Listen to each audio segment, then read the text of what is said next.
रहनुमा मुस्लिम लीग नून और chief executive Al Madina catering Rana Shaukat Yousufi की वालदा मोहतरमा की सालाना बरसी के मौका पर महफिल मिलाद का एहतमाम किया गया, जिसमें सदर मुस्लिम लीग नून परवेज मलिक, MNA वहीद आलम, टिकट होल्डर 167 PP मियां मोहम्मद सलीम, शेख ताहिर हनीफ, चौधरी असगर हयात, हाजी रशीद मलिक, अहमद हसन, मोहम्मद दानियाल, मोहम्मद तलहा यूसुफी, उस्मान अमानत यूसुफी, राना अरसलान, मोहम्मद मूसा यूसुफी, सियासी समाजी शख्सियात और अजीज़ो कारब ने भरपूर शिरकत की। इस मौका पर पीर सैयद जुल्फ़कार हुसैन शाह ने लाहौर 24 न्यूज़ से गुफ्तगू करते हुए कहा, अल्लाह ताला सबको मुल्क को मिलत की खिदमत के लिए हमेशा यकजान दो कालब हो के खिदमत करते रहने की तौफीक अता फरमाए। हमारे दिलों को भी खुश रखे, हमारे घरों को भी खुश रखे।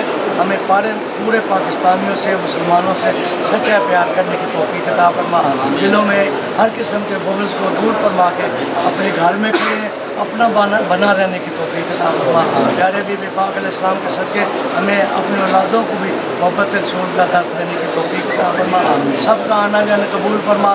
नेक दोस्तों का सदक़ा मेरी हाज़िरी को भी कबूल फरमा।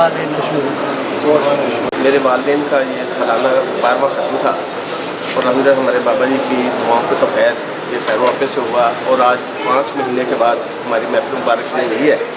कोरोना की वजह से तमाम महफिलें नहीं हो रही थी, लेकिन हमारी बाबा जी की दुआओं के सदक़े आज ये बिस्मिल्लाह हुई है, तो इंशाल्लाह आगे भी सलाह जारी है। हमारे बाबा जी का फैज़ सदा जारी हो। आखिर में शौकत यूसुफी के वालिदैन के इसाल सवाब और मुल्क की सलामती के लिए दुआएं भी मांगी गईं। कैमरामैन खुर्रम याज़ के साथ आरिफ भट्टी, लाहौर 24 न्यूज़।